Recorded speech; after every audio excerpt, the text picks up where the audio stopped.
So knowing that I would be the caboose on this long train of speakers you've been listening to today, I'm sparing you PowerPoints. Pleasure to be with you today to offer an investor perspective on managing the risks from shale energy operations. And I deliberately refer to shale energy operations because I want to be clear from the outset that I am not talking about hydraulic fracturing as technically defined. We're talking about the life cycle of shale energy operations. You probably don't hear very much about the Investor Voice. My organization, the Investor Environmental Health Network, is a collaboration of investment managers. We manage about $35 billion in assets. Those assets are in a variety of sectors, including the energy sector. Even though I'm not an engineer, I'm a political scientist. I follow the engineering principle, the KISS principle. I'm going to keep things simple for you. Some of what I'm about to say to you as an introduction is going to strike you as fairly elementary, but I think it's important to sort of lay the groundwork for what follows. So the starting point for my presentation is that investors balance risks and rewards. We don't like uncertainty. We don't like nasty surprises in our investment portfolios. We are data hungry.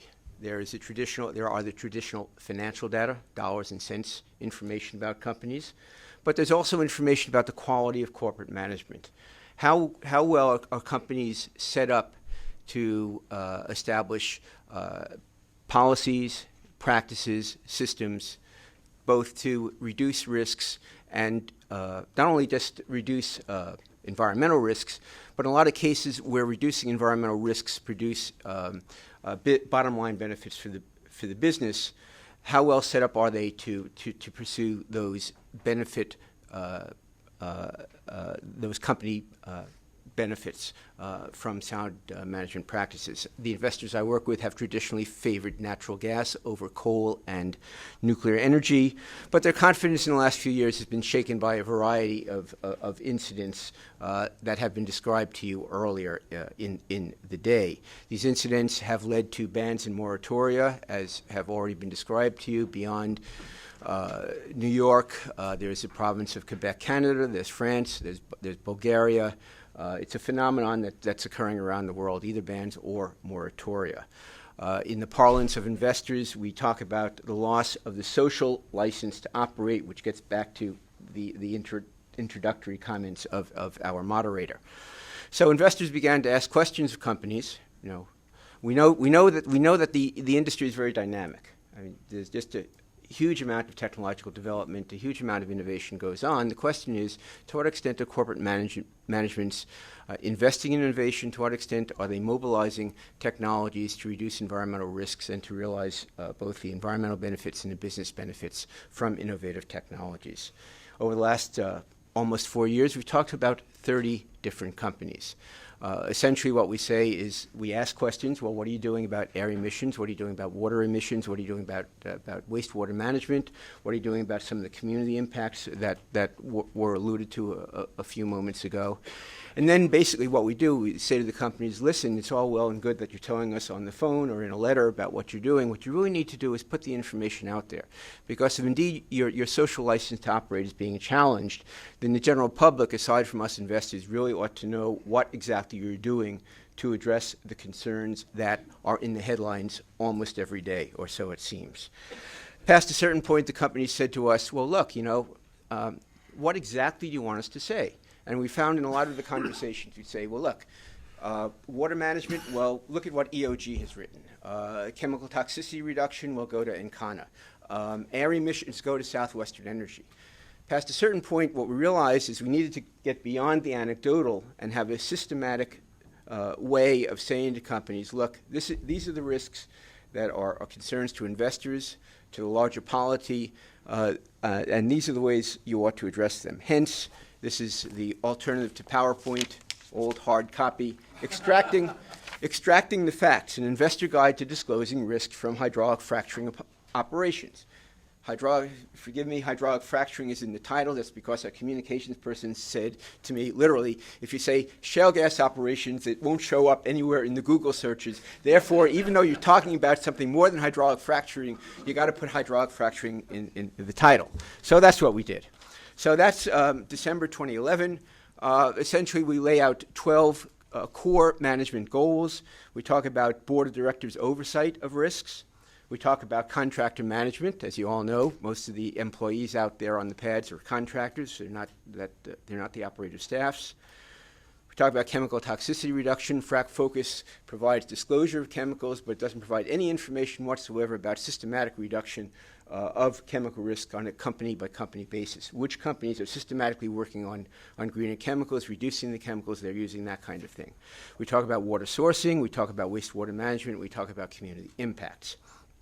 The principle now, occasionally there's been reference today to best management practices. Well, I found in my experience that the first thing that happens when you talk about best management practices is some technical person in the audience will say, but wait a second, here's an exception to the best management practice. You know, for geological reasons, for whatever reasons, this practice just doesn't apply. So the concept underlying extracting the facts is comply or explain. In other words, there's a bias, there's a default, if you will, towards something like a green completion. There's a default towards recycling wastewater. But if you're in a circumstance where you can't do a green completion, where you can't recycle your water, well, at least explain why you're doing this so people understand that there's sound technological judgment, that's not merely a matter of oversight or lethargy, and that you're not doing these things. Particularly in the case of air emission controls like low bleed, no bleed pneumatic controllers, green completions, the return on investment can be fairly quickly and makes sense not only for the atmosphere, but it also makes sense for the business. So we have these core management goals, we've got the best management practices, and most importantly, have key performance indicators, both qualitative and quantitative. It's all well and good to say, well, we do these things. What we want to know is, are you doing a green completion in one location, or are you doing them in 50% of your locations? If you're in Colorado, if you're in Wyoming, and that's where most of your operations are, you're going to be doing a lot of green completions because those states require them. If you're in the Marcellus Shale of Pennsylvania, you are going to be doing a lot of recycling because you don't have deep well injection there unless you go over the boundary to Ohio, West Virginia. As was alluded to by Professor Wiseman, if you're in Pennsylvania, you are going to do your baseline monitoring because if somebody goes after you, you've got a pretty heavy legal burden to overcome if there's a problem. And it's not only Pennsylvania and West Virginia, but it's also now in North Carolina law, and it's 5,000 feet around the well in North Carolina law. So we drew on experiences from 17 different companies that we've been dealing with. I mean, it's a short document. It's deliberately written for senior management of companies. We couldn't give them a Bible of best management practices, guidelines, that kind of thing. It's a 35-page document. About a third of it, at least, is footnotes with lots of detailed examples from lots of companies around the industry showing how they are already implementing best management practices. Essentially, what we're trying to do is drive a race to the top in terms of adoption of best management practices. And we're also trying to strengthen the voices of the progressive companies within the industry. The industry is characterized by leader companies, by laggard companies. There's a certain resistance to regulation. There's a certain resistance to change, despite all the innovation. But there are lots of folks who understand, hey, listen, we really have to communicate better about this stuff. There are legitimate concerns. We simply can't blow them off simply because there are errors in Gasland or whatever. These are real concerns. People have them. We really need to acknowledge them, speak to them, and tell people, here's what we're concretely doing about them. We've gotten good support for the guidelines. Our organization is $35 billion in assets under management. We have expressed support for the guidelines from investors in Australia, all the major public pension funds, the largest public pension fund in Europe, and investors in North America, totaling $1.3 trillion in assets under management. Some progressive voices within the industry have spoken up in support of our guidelines. That's Apache Energy, Talisman Energy from Canada, BG Group from the UK, and Southwestern Energy. We also have NGOs who have said kind things about us, Environmental Defense Fund, which is here, Natural Resources Defense Council. EDF and NRDC, of course, say we need regulations, that guidelines are just voluntary, but nevertheless, where you have an uneven regulatory situation, such as was described, is that my 10 minutes, John? Where you have an uneven regulatory situation, this investor voice is an important voice for advocating enhanced practices. In a sense, we are trying to fill a regulatory void. it goes beyond more than simply unevenness in state regulations. What we're seeing is tightening of regulations over time. Ohio now has pretty strong regulations. North Carolina intends to regulate fairly strongly, at least so it seems. Colorado has tightened up regulations. So there's a trend here. But having laws on the books is only one part of it. Do you have the budget?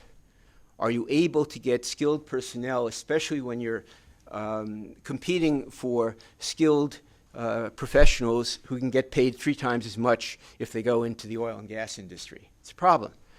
Do you have the will to enforce? Reference was made to Act 13, which basically preempted all the local governments in Pennsylvania. That was a function of a change in the governorship.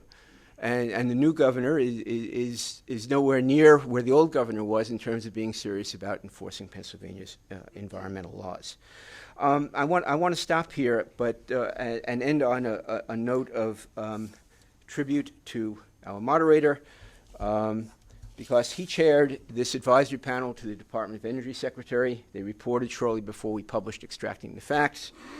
And here's what his committee had to say. The subcommittee urges leading companies to adopt a more visible commitment to using quantitative measures as a means of achieving best practice and demonstrating to the public that there is continuous improvement in reducing the environmental impact of shale gas production. This is what investors are saying to the companies in which we own stock, and this is what implementation of Extracting the Facts is all about. Thank you very much for your time. Thank you.